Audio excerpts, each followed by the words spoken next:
Hello and welcome to Valley Sports Telegram presents the Sports Telegram. As always, when we bring you this show, we're giving you our insight on our fandoms across the sports world and our views on what's happening. We'll try to give you hot takes as they come. But where we are right now, at this exact moment of recording, it is the eve of opening night for the NFL. Kickoff as of this moment is about 19 hours away. So it's exciting. We're excited. Joining me, as always, is Kenny Hodges, and making her debut on the Sports Telegram is Kaylie Harden. I'll have Kaylie say hi first. Hello. Very happy to be here. Love debating with you guys. And we love having you on all our shows because we love your insight as well. Kenny, how are you doing tonight? Man, you already know the answer to that question. I am hyped. Anytime we get to talk about anything in the world of sports, my meter is on 10. I'm already turned up. I'm cranked up. I'm ready to go. Man, let's talk about some pigskin, man. Let's go. Do it. I'm excited. We're all excited.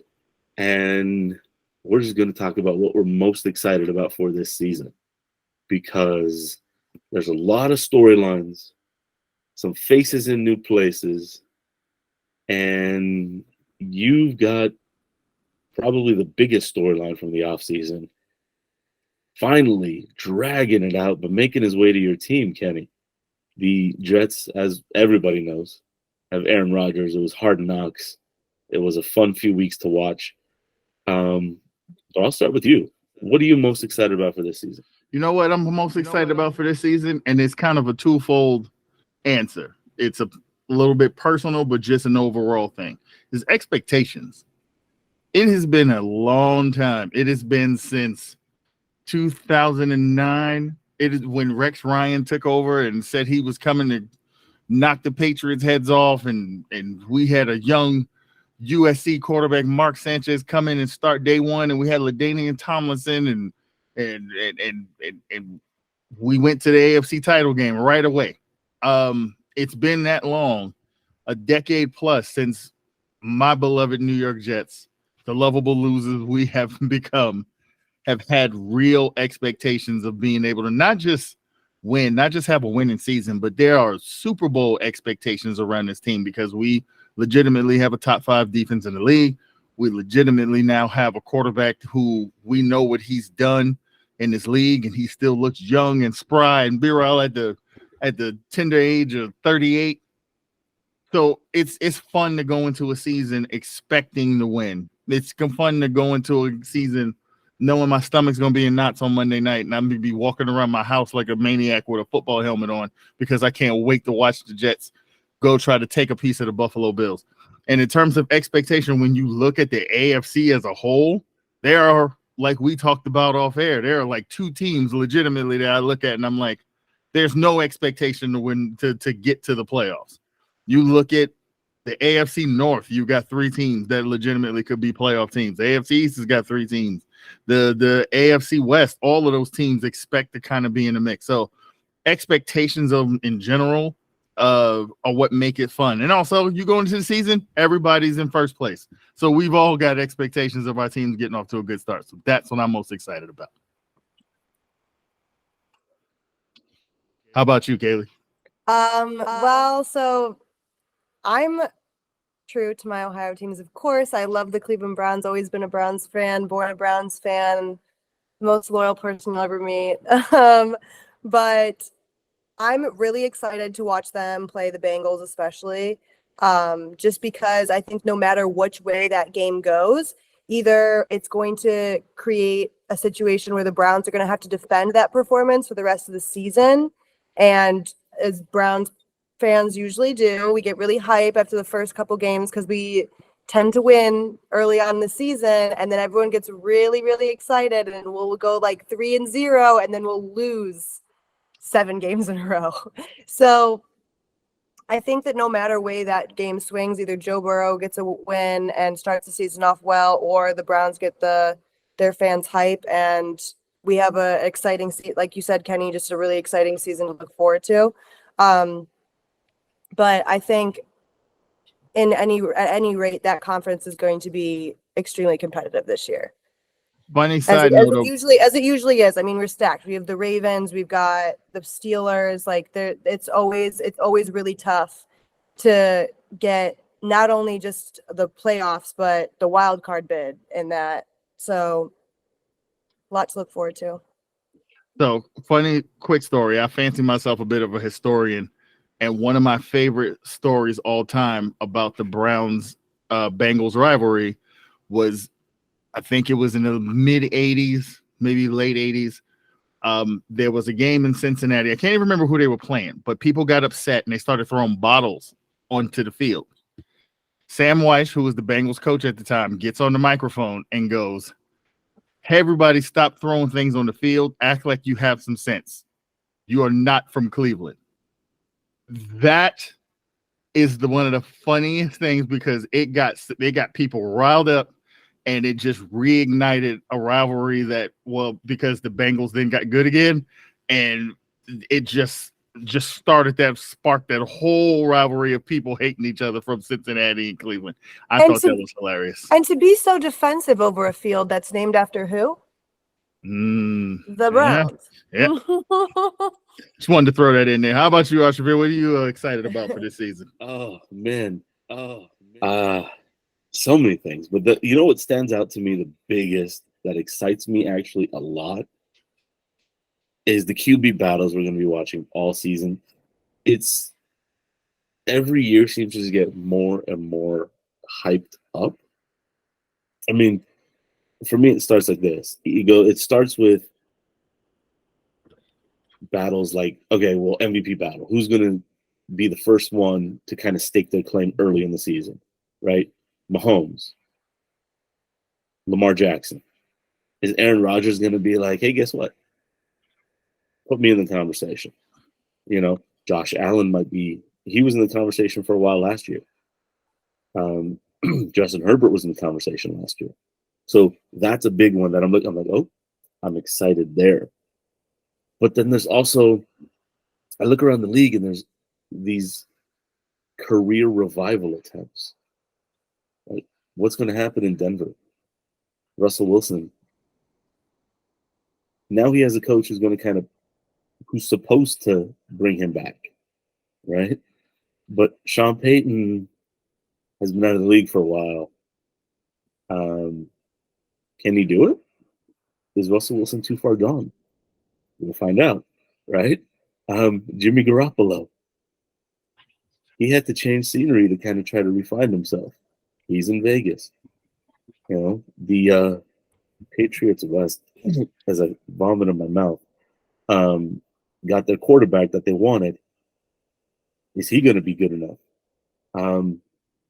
My man who got the short end of the stick, Derek Carr.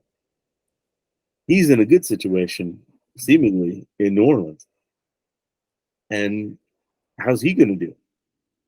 You know, kind of trying to step outside of what people know him as. And then you have somebody that we refuse to name names amongst the three of us. We all refuse to say his name for a very long time. But I have to say it right now. Unfortunately, I have to. What is he going to do this year? Right? No, I'm not going to say it. I stopped myself. The current Cleveland Browns quarterback. What is he going to do? He better win and stay quiet. That's what he better do. That's exactly what he better damn do. Keep his name out of the news. Yes. And then maybe we can start saying his name again without wanting to vomit in our mouth. But then you've got the other up-and-comers, right? People who have been kind of hovering around that level of, are they superstars? Are they going to be MVP types? You know, you got your Tuas. And you got others. Then you got Justin Fields in that mix, right? Then you got the rookie quarterbacks. Richardson in Indiana is a big one that I'm kind of bummed that he doesn't have his running back, right? But there's so many of these quarterbacks just around the league. I think I just named half the league. But in quarterback. that's what's interesting is when you look at the AFC versus the NFC dynamic, where the AFC is going to be a gauntlet. It's literally going to be the Roman Coliseum of quarterbacks taking each other down every week because of all the star-studded names that are just jam-packed in the AFC. Look at the AFC North alone, where you've got Watson, you've got Lamar Jackson, you've got Joe Burrow. Oh, and also, by the way, while nobody's been paying attention, Kenny Pickett actually looked like a first-round pick the last half of the year, and all you've been seeing this whole preseason is him throwing the ball up to George Pickens, and they going deep and bombing it all over the place. And now it looks like the AFC North has like 4 legitimate quarterbacks in it. But then when you look at the NFC, it's like it's all about new beginnings, right? Even for Justin Fields, got off kind of a rocky start, but he really didn't have talent around him. This was the first offseason. They went and got him a number 1 receiver. They went and tried to beef up the line. They're trying to build that team around him. Jordan Love is finally going to get his shot in Green Bay. We talked about Derek Carr in New Orleans, but Baker Mayfield gets one more shot to sort of rewrite the ship in Tampa when they named him the starter. So you look at Geno getting another shot to see if last year was a fluke or not in Seattle. So there's all this room. And is Kirk Cousins ever going to actually win anything? Because if you can't win now, when Aaron Rodgers left, forget it. He is never going to win. So the NFC feels like, outside of Jalen Hurts, because he's the guy after what he did last year, but it just feels like there's so much room for guys to sort of kind of get a chance to prove themselves. Whereas the AFC is, you could be the 5th best or the 5th best quarterback in the AFC, and if depending on what division you're in, your ass ain't going to the playoffs because it's so stacked. So you're right. It's going to be really interesting to see all these fresh places and new places and how this stuff all works out for them with these QBs, man. And you said it, there is so much, and it's crazy because looking at it, and that's exciting for me to watch, is how all these different quarterbacks stake their place in this literal era of the quarterback. Right? Because we literally named more than half the league as far as quarterbacks between you and myself, and it's exciting. I'm like, I can't wait till kickoff. I can't. But that will have to wait because it's still many hours away at this point. Who is your sleeper team? That's an interesting one. I love this question every year because everybody wants to talk, oh, who's the favorite and who's the underdog? No. Who's your sleeper? Who's your quiet team that you're not so quietly rooting for? Kaylie, we'll start with you. I like the Ravens. Yeah, interestingly enough, and maybe I'm a little biased, so I actually have been following them a little bit more this season than I typically do because one of my friends from college got drafted there, so he's playing for the Ravens. Yeah, he's playing for the Ravens this year. Shout out Kaim Caesar.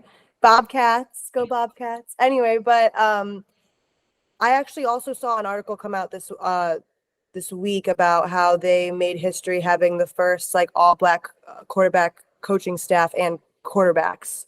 So I thought that was really cool, and I'm really excited to see how they take that and make history this season. So I'm hoping good things for them, honestly, even though they are in their conference, and I don't want them to beat the Browns or the Bengals, but they're my sleeper team. That's not a bad pick because, like I said, one of the things is like the Ravens sort of kind of get lost in that jumble, right? They do, and it's easy to, especially when like your next closest competitor is the Steelers. Like they've been running stuff over this way for a long time. So yeah, so to carry on with that theme, I was flip-flopping because I had 2 teams that sort of stuck out to me in terms of sleeper teams from the standpoint of when I formulated this, I was thinking about Detroit last year, right? No one saw Detroit we thought we watched them on Hard Knocks I like Man Campbell. I love that coach. He's out here before the season. Everybody thought he was a laughing stock because he was talking about they were going to go bite people's kneecaps at a Starbucks and all kind of crazy stuff he was talking about. And it's like, man, this guy's whacked out. But if you knew his history when he had got a chance to be the interim coach with the Dolphins a few years back, all those guys that played for him raved about how much they love playing for him. He gets you going. He's a leader of men. So I guess we could have seen it coming, but until they get on the field and sort of put the product all together, and then they start knocking off some teams, start winning some games. Hell, they ended Aaron Rodgers running Green Bay when they knocked them off in the last game of the season and officially put the nail in the coffin on him being up there. So for me, there are two teams that sort of fit that bill for me in terms of teams that we should see coming, but we're not talking about them like the top teams. In the NFC, it's the New Orleans Saints. When you look at the fact that that's still a very good defense, when you look at the fact that they still have weapons, if Michael Thomas can stay healthy, which he hasn't been for a couple of years, but if he can stay healthy, a Taft product, by the way, if he can stay healthy, and now you put Derek Carr in the mix and give them a veteran quarterback to sort of right that ship. When you look at the NFC outside of the Eagles and the 49ers, who the hell else are you scared of? Who else do you don't think they can beat? So that's a team to me. If they were in the NFC Championship against the Eagles, I wouldn't be shocked. The other team, and Kayla's not going to love this, but the other team that sort of fits that bill for me is the Pittsburgh Steelers. And the reason why they fit that bill for me is because when you look at a Mike Tomlin team, he's never had a losing season. The man just did. Last year, I think they were like 3-7, and everyone was like, oh, this is it. He's finally going to have a losing season. And then they win 8 of their last 9 games. And it's like, what the hell? How does he keep doing this? Like, even when you don't think they're any good, because we're talking about a coach that one day all the players showed up in the locker room and they had Nike boxes and they opened them up and it's black Air Forces. And he's just standing there staring, smiling maniacally, and everybody's like, yo, my coach is insane. Why he's over here talking about black Air Force energy? So it's like there's a certain confidence in a culture that's bred around the Steelers that if Kenny Pickett actually continues to sort of grow in year 2 with the weapons they have and how good that defense has been, that's a team that we might look up and be like, oh crap, I didn't think they were going to win the AFC North, but they might actually be the team that survives that gauntlet. So those are my two teams that could be sleepers, the Saints in the NFC and Pittsburgh in the AFC. Who you got, Arshavir? Out here stealing all my thunder. Oh, man. You said it completely. I mean, for me, it's the Saints. Derek Carr goes into a weak division, a division that doesn't have a quarterback stronger than him for the first time in his entire career, and he can take it. And he has a massive weapon in San Fernando Valley's own Michael Thomas. Mm-hmm. And he has a strong defense and a coaching staff that tried to design the offense to his strengths. So, yeah, to me, New Orleans is a team that nobody's talking about. I haven't heard anybody talk about them for the last 3 months. And they're probably, I think, the team who's coming out of the NFC South. There's no one else that scares me at all in that division. And like you said, who else is scary in the NFC?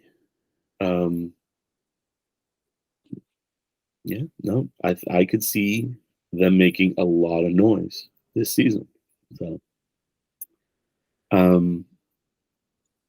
and it's funny because who else is scary in the NFC? And I can't bring myself to bring this team amongst them that I'm going to mention right now, because they are among my 2 teams that are listed among the most disappointing. I'm going to go first on this one.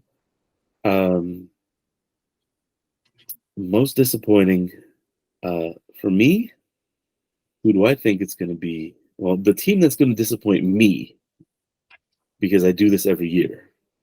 I know where this is going. These boys right here, they're gonna break my heart. Because ever since Dak Prescott showed up, we have all these expectations, we have all these beliefs. Dak and Zeke were going to lead us to the promised land, and then the defense got good, and we're like, oh, this team is legit. And then Dak got hurt, and Dak is just no. Every September, I'm like, this is the year. This September, this is the year they disappoint me again. I'm not getting my hopes up. So for me, that's that. But overall, it's funny because I wrote down in my notes, I was like, Chiefs ? And then I wrote down ha ha ha no. And I have to defend that real quick. Patrick Mahomes and Andy Reid have been to the AFC championship game every year he's been in the league. I don't see that stopping. I mean, it could, but if they don't make it to the AFC championship game, is that a bust? Depends on who beats them. So I don't think they're going to be a disappointment. No, the team I am more hoping is a disappointment. Because I wrote it down and I was like, this is what I want. Is the Eagles. Yeah, they got Jalen Hurts. He's amazing. But they faltered last year just enough.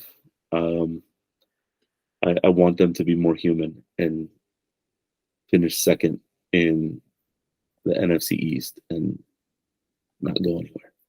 That's my pick. All right, Kaylie, you up. Who do you think has the potential to be the most disappointing of teams that have expectations to win this season? Who are you going with? I would say that the people that so the way that you guys have been doing this question, like I have a lot of teams that I don't think are going to do much this season or make a lot of noise, but that's like to be expected.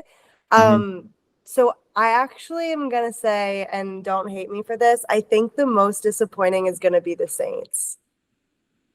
Like I think there's a lot of high, and I want them. I believe me, I love the Saints, but I don't think that they're going to measure up to the hype. And I think that despite not having as tough of competition as like maybe they have in past seasons, I still don't think they're going to impress us as much as we want them to. What's funny is I thought she was going to go with my guys because that's the Vogue pick. Is everybody's hating on the just like, you're looking at this bus right there and you're not gonna do anything. Well, I was actually gonna say the Cowboys, but the Cowboys disappoint us every year, so that's like to be expected. So here's where I'm going.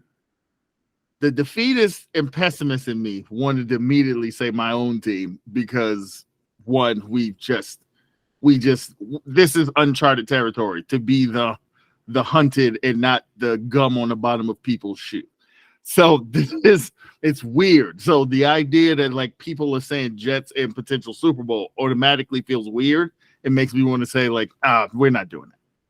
But I believe in my team. I believe in my coach. I believe in touchdown Jesus, Aaron Rodgers.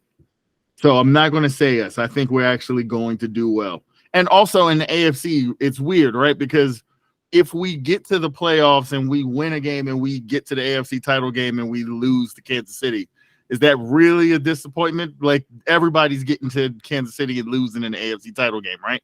So the team that I have sort of looked at and I'm like, this could go left. And then who knows what it means for the team going forward for the next couple of years is the Buffalo Bills. Josh Allen, the Madden cover boy. But here's the problem, and here's some of the things they're already dealing with. You already lost Von Miller, your best pass rusher for the entire season, with a blown up knee.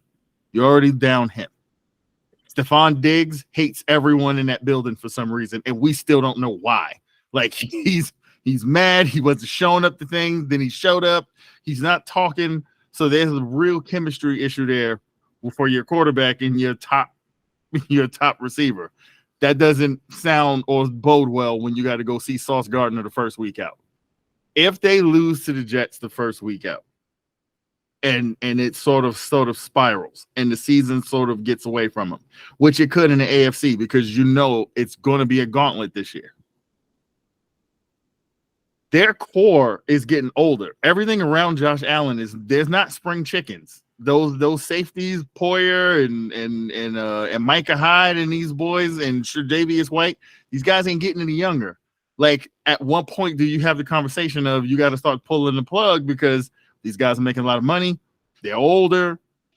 I don't know if they don't get it done this year. If Buffalo doesn't get to the Super Bowl this year, they may actually have to start having a conversation about, oh, well, the quarterback's making this amount of money. We might have to start trying to sort of restructure or rebuild this thing. So to me, I look at them, the fact that they already got depth issues. There's some chemistry issues. There's a lot of pressure on him. Like I said, Josh Allen was on the cover of Madden, so we don't even got to get into the Madden curse.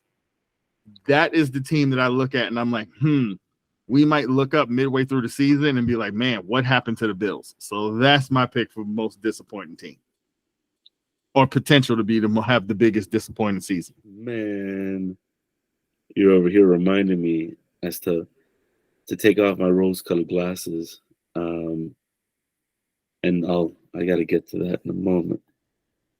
Dang. Always hitting me with reality, Kenny. Hey, man, listen, I'm just a man that just tries to present the facts. That's all. I mean, I could be wrong. They could go 15-2 for all I know, but I'm just saying. Hey, there's a chance. There's a chance this thing falls apart on them. I know a lot of people who are Bills fans. I went to high school with most of them. And that's saying something, because these are guys who probably became Bills fans when I became a Cowboys fan. Mm-hmm. For the exact same reason, but on opposite ends. I never asked them for the beginning of their fandom, but that's what they are. And, we kind of go back. So I guess I have a bit of a soft spot for the Bills. A bit.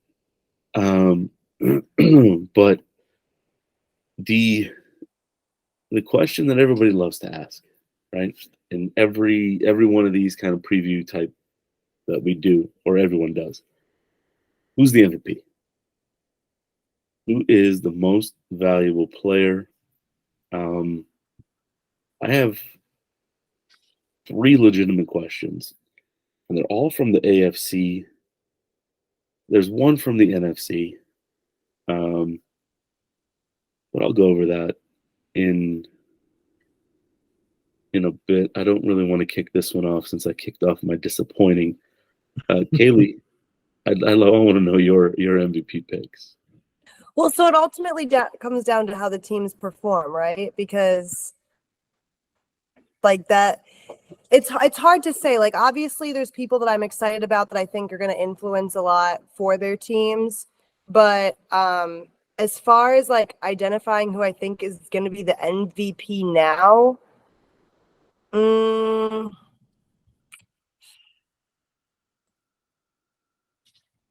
Can I come back to this one? Okay. I need to give this one some thought. Let me start off, because to me, this is easy, because I think this guy's going to have an astronomical year, barring everyone stays healthy, because of what they did for him in the offseason. It's Lamar Jackson. Lamar Jackson is ripe for an MVP campaign. He went from having no targets to now he's got this insane rookie, Zay Flowers. He already had Mark Andrews at tight end. You go and you got OBJ, who they brought in. So now he's got OBJ over here. They have the pick from last year. His name escapes me at the moment, but they've got weapons. And the biggest weapon they have is they went and they got Todd Monken to leave the University of Georgia coaching staff to come be their offensive coordinator. So we're getting rid of this crappy, let's just run the ball, this pass the ball to Will offense where Lamar's just where they're just doing this RPO. No, they want to push the ball down the field. And as soon as that box gets light, now they're going to run it on you, and then Lamar's going to take off. I think he might throw for 4,000 and run 4,000 this year, just because of how wide open that offense has the potential to be. So, and if he does those things, then Lamar Jackson is going to run away with the MVP this year. So I think that's funny that you say that, because I think we always joke amongst ourselves about how you kind of go off and you're like Stephen A. Smith in a lot of ways, especially when you get to talking about things you're passionate about. And he also picked Lamar Jackson as MVP this year. He absolutely did. I forgot about that. Yeah, he did. Yeah, he absolutely did. So I want to say someone that doesn't have the complete like possibility to disappoint me. However, I don't think this team is going to be like insane or anything. But I think that potential to be the most valuable and make the most influence for his team would be Josh Allen. That does make a lot of sense. He's a player who's put up really, really solid numbers his entire career. He's Kenny's pick to be on the most disappointing team, but he very well could go crazy, and he's on my short list.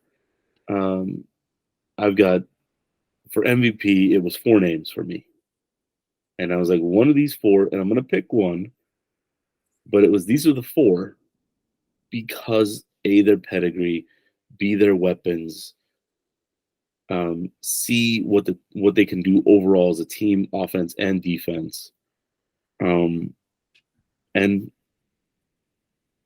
the coaching staff at the same time, because you could be, again, Lamar Jackson and be this amazing talent and be this amazing person who is great at what he does, but the staff doesn't allow you to do it. So the 4 names I had were Allen, Lamar Jackson, Patrick Mahomes, the reigning, and Aaron Rodgers, because they actually tried to give him extra weapons, take what was there and add to it for him. But ultimately, I'm actually in the same boat as Kenny and Stephen A. I think it's Lamar's MVP to lose, because he came out and said, I want to throw for 4,000 yards. So you have a quarterback that you know is going to rush when he has a chance. If they flush him, he's gone. If it breaks down in the secondary, he's gone. But if he's thinking pass first and he wants to hit 4,000, this guy could go 4,000, 35, 1,000, and another 10, maybe 6, right? But he could be I saw this a couple months ago, and I was literally thinking the same thing before I saw it. Somebody had posted highlights of prime, end of his prime, end of his, Michael Vick, when he was actually able to throw the ball and run the ball, but he was already old.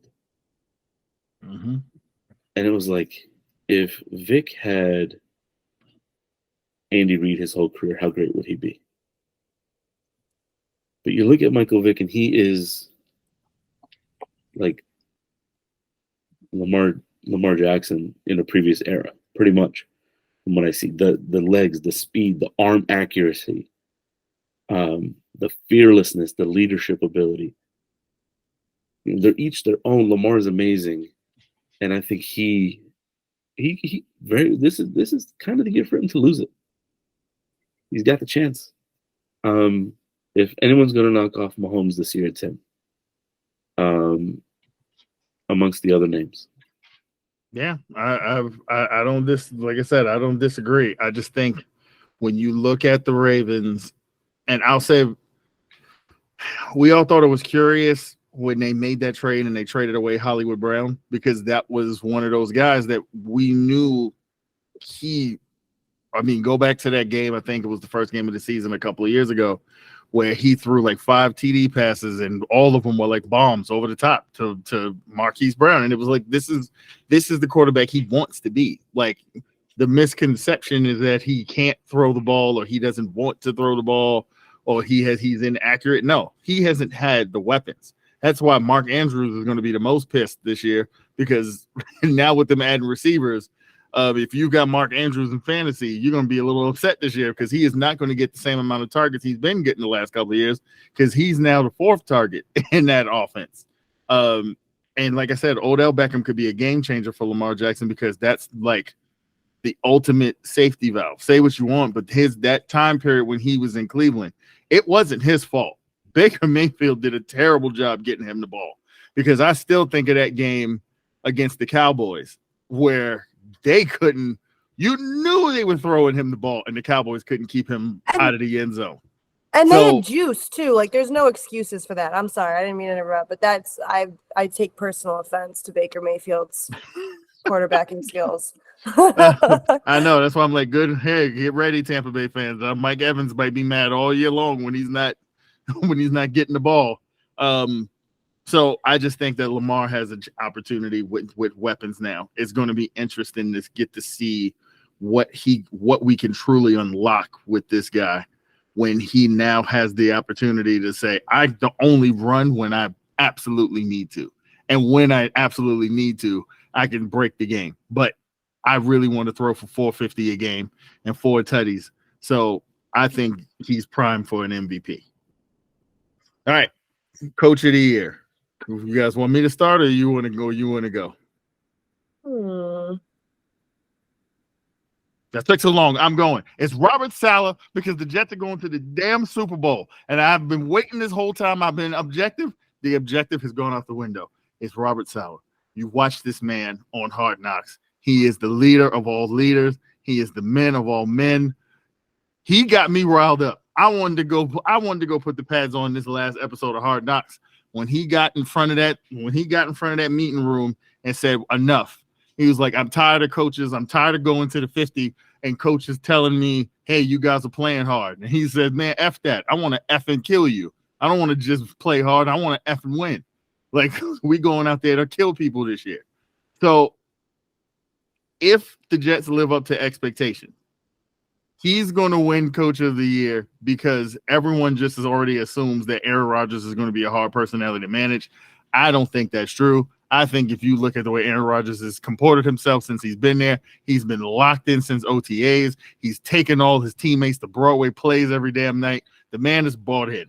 They are going, if the Jets are the team that we think they can be, aside from DJ Reed talking about we're going to be the 85 Bears on defense, we don't need that kind of pressure, brother. I don't know what he was doing when he put that in the ether. But if the Jets live up to expectation, Robert Saleh is going to be the Coach of the Year. And I believe in my team. Like Dion says, I believe. And I think Robert Saleh is my pick for Coach of the Year. That's my one homer pick today, is Robert Saleh and winning the Coach of the Year for the Jets. Who y'all got? I'm right there with you. I am. I mean, to me, it's either him or who. I look at it and I'm like, who? Yeah. Because it's, if you're not giving it to somebody who's really kind of pushing the envelope, you give it to Andy Reid. Okay, well, Andy Reid, you expect him to take that team to the AFC Championship at the minimum, right? But it's Robert Saleh has got to be the first pick there. But I wouldn't hesitate to put Harbaugh on there, John Harbaugh. Yeah. because he's put, again, he made the change to his coaching staff. Why? To keep his quarterback happy. So as coach of the year, you do something to allow your quarterback to unlock that potential. Those are the two for me. It's either Robert Saleh or John Harbaugh. Who are you picking, Kaylie? Who do you think is going to be the coach of the year?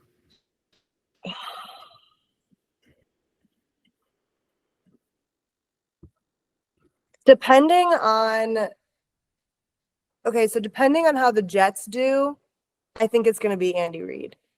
Because there's a lot of hype. Yeah, there's a lot of hype. But is it going to deliver? And at any rate, as far as like consistency goes and being impressive year after year, despite, like not always finishing, I think that Andy Reid has shown the most promise. And I'll tell you why while that might seem chalk, I'll tell you why that's not a bad pick there. They might be dealing with Travis Kelce having to fight through a knee thing for the first half of the year, which is probably going to be a little bit problematic for them offensively. Your best player on defense is still holding out. Nick Bosa got his money, and Chris Jones said, well, until somebody pays me, I'm not bringing my ass to work. So they're not going to have him when they play Detroit tomorrow night. And for the first time in probably the 5 years that Patrick Mahomes has been there, you kind of look up now and you're like, is depth going to be an issue for this team in terms of like skill players? Like, is the Pacheco kid going to be able to kind of replicate what he did as a rookie in year 2? Is Marquez Valdez-Scantling going to be able to kind of repeat what he did? They lost McCall Hardman to the Jets. Like, so there's some questions around the Chiefs. We still expect them to be good because Patrick Mahomes is a football god, but they might have to actually scrap this year. And if they have to scrap and somehow still end up in the AFC title game, yeah, Andy Reid's going to get another coach of the year. I'm putting my faith in them. I have them on lock for week 1. So I think they're going to start. I think how they always, I think they're going to come out exactly how everyone expects, but it's just a matter of how they hold themselves together throughout the season. And I'm going to give you one that could be a sleeper. When I look at the landscape in the NFC, pay attention to Frank Reich down in Carolina. That defense is for real. They still got some pieces on offense, and Bryce Young, I believe, is ready to compete and be a viable NFL quarterback in year 1. And they're in the division with the Falcons. They're in the division with the Bucks. These are not the same teams that they used to be. I think that if they're hovering around 500 and they shock a couple of teams along the way, I think Frank Reich might get some votes for coach of the year if Carolina is competitive and pushing for a playoff spot, which they might be able to because they got a legit defense there. So Frank Reich is a kind of a sleeper for coach of the year too. All right. So here's where it gets fun. If you know me, if anybody knows me, I thrive on competition. And what's a bit of competition amongst friends, right? So what we're going to do here on the Sports Telegram this year is we're going to compete against each other picking games. We're going to pick 4 games a week. You get 3 picks that are worth 1 point. You get to pick 1 game as your lock of the week, and it's worth 2. So every week you have a possible 5 points if you get all your games right. And we're going to keep tally week after week, and we'll get to the end of the regular season. We'll see who's the winner. And who knows? First place winner, it might be a prize for you. You just got to stay tuned and see. So, which one of you guys wants to start with your picks for for week 1? So right, I kind of already started. I said that I had the Chiefs on a lock. So I'm locking that in. I think the Chiefs are going to do really great for week 1. Ravens are one of my favorite teams to watch this season. So Ravens are going to be the Texans. I like the Eagles over the Patriots. And then last, I have 2 that I'm deciding between. But I think I'm going to take Chargers over Dolphins. Ooh. And Yeah, and my honorable mention, but I'm not solid on this, which is why I didn't pick it, is Vikings over Bucks, because I don't think the Bucks are gonna get ran over that easy. Ooh, that Chargers over Dolphins. Hey, as a Jets fan, your lips to God's ears, my friend. The Dolphins can never lose enough. I'm right there with you. All right, Arshavir, who you got? All right. Well, I'm gonna start with my lock. I looked at it and I kind of danced it, but I locked the Vikings over the Bucks. I thought about it and I was like, well, one of two things is going to happen. Either I'm going to flame out because Baker Mayfield is going to make me eat my words, or he's going to flame out and Kaylie's going to laugh because she enjoys laughing at Baker Mayfield now. Personally, I always liked Baker Mayfield. And Kenny, I think you remember I told you my son's introduction to football, actually sitting and trying to watch a game. It was after the Super Bowl, and he was like, Daddy, I want to watch football. Well, I had to find something that was on demand, and guess what was on demand? Baker Mayfield's college football championship victory. And I watched that game, and I was like, this is why I used to like this kid. Can he find that guy? This is his chance to find that guy right now. But again, I have the Vikings as a lock in week one.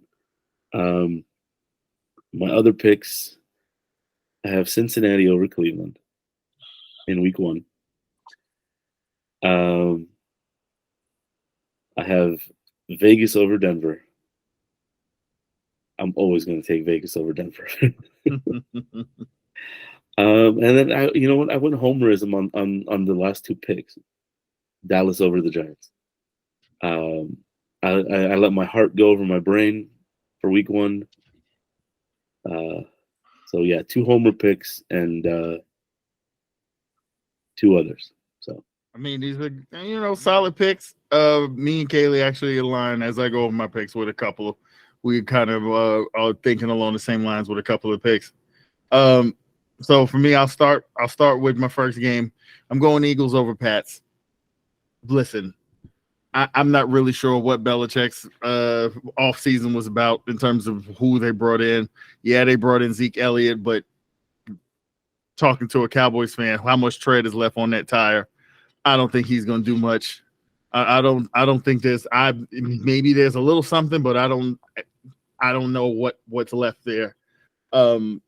Was it the Cowboys curse, or is he just Jover? I just think they, like most running backs, which we won't get into this conversation because we had a podcast before where we went we went on about the treatment of NFL running backs.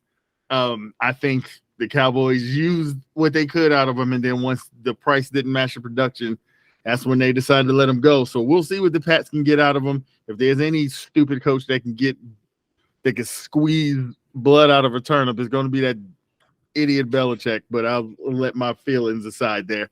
I just think the Eagles are too strong. I think Belichick might regret in week one this curious thing he decided to do where he only kept Mac Jones on his roster when they cut the rosters down and didn't keep any backup quarterbacks.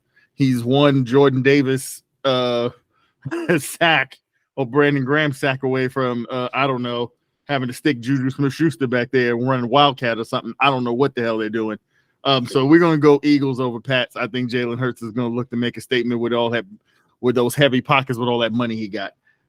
Second game, going Jags over Colts. I just felt like that was easy.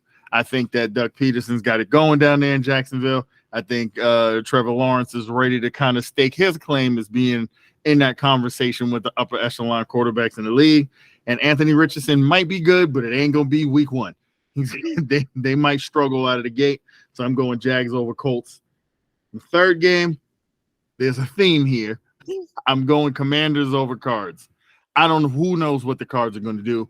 I think that the Cards might be a safe bet to pick against every damn week, because I think that they are officially in the Caleb Williams sweepstakes, and I think it starts right now. The fact that they let rid of Colt McCoy tells me that, like, no, they let go of the quarterback that might steal some games while Kyler Murray is out. They're starting Josh Dobbs week 1 against a Commanders team that's got a lot to play for. They've got a lot to prove. There's a new energy around that franchise with new ownership. They got Daniel Snyder's nasty ass up out of there. They're looking to get off to a great start. So I'm going to go Commanders over Cards big. And my lock of the week, I'm going Ravens over Texans. I think the Ravens are going to come out of the chute fast. I think C.J. Stroud, this is not the defense you want to see your first game as an NFL quarterback. It's already going to be moving fast, and then you got Roquan Smith staring at you on the other side of the field. I think Lamar's going to get off to a good start. It's going to be awesome to see. It's going to be interesting to see what they can do offensively, but I just think that they are just a better team than the Texans. I think that's going to bear itself out in week 1. So my lock of the week is the Ravens over the Texans. So just to go over the picks, I got Eagles, Jags, Commanders, and the Ravens are the lock. Kaylee's got the Chargers, the Eagles, the Ravens, and the Chiefs is her lock of the week. And Arshavir went homer with his Cowboys, his Raiders, the Bengals, and his lock of the week, the Vikings. All right, we're going to see. And like I said, the way we'll do it is every week when we record the NFL pod, we'll go over what we did or how many points we tallied from the week before. And like I said, we'll let the dust settle at the end of the year and see who is the prognosticating queen, king, or queen. And I think it's going to be fun, guys. Well, yeah, definitely. Now that you made it interesting and teased with a prize, what's the prize? Hey, listen, man, when we get to the end of the regular season, we're gonna figure some things out. I might have a little surprise for you up the sleeve. It's gonna be something that might be worthwhile. We'll see. It'll have to be a surprise. A jersey, perhaps. We'll see. There's a few ideas that are sort of running around up here, but we'll let that dust settle on that when we get to the end of the regular season. When you guys crown me the king of picks over here. Just throwing some smack out there now, Yeah. That's what I do. It's probably not gonna go well for me. But hey, if you finish in 3rd, I'm getting you a Belichick jersey, and you gotta don't do it. Don't do it. If Kenny wins, do we have to start calling him "Oh Wise One"? if I'm just right here, everyone's gonna hear this. If you finish 3rd, you have to wear a Belichick shirt, jersey for 1 recording session. Then you can burn it or whatever you want after. But no, you're gonna have to wear it, show everybody pressure. Belichick. Hey, listen, man, I've been burned before. I quit fantasy football because I finished last because I missed the draft and got an auto pick team, and I was chasing the entire season, finished last, and the punishment for this league was it was a hat punishment. I had to wear a Miami Dolphins hat every day for 30 days, and I had to take photos and upload it in the group chat to prove that I was wearing the hat every day.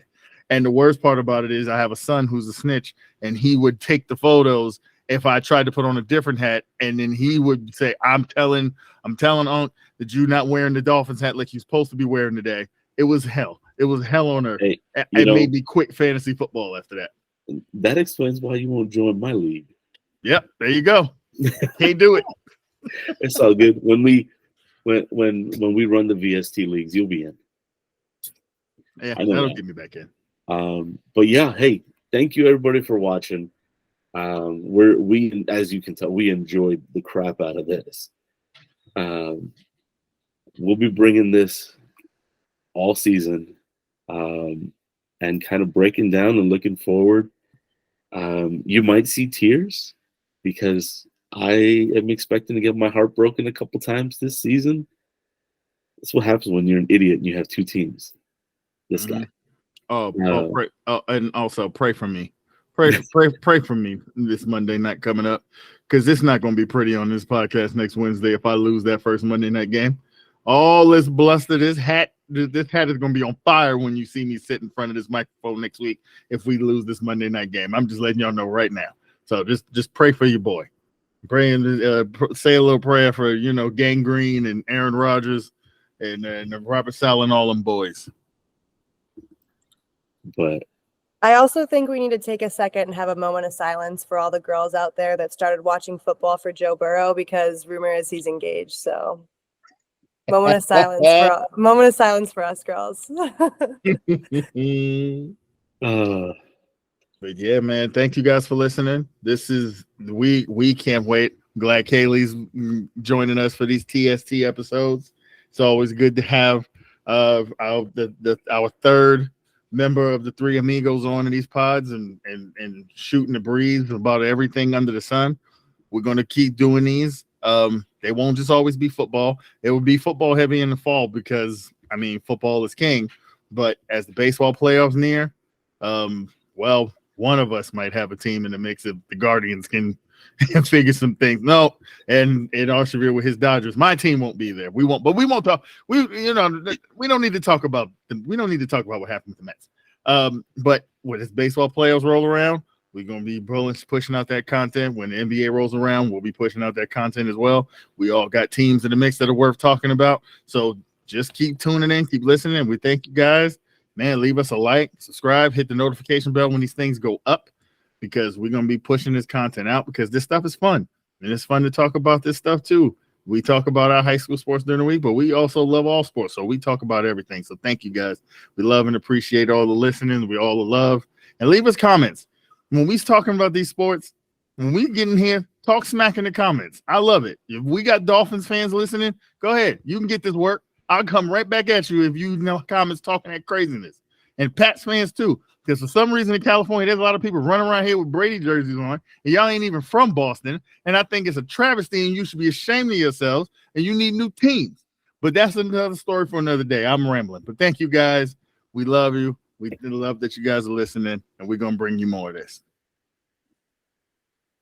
All right. We'll see you all soon. Peace.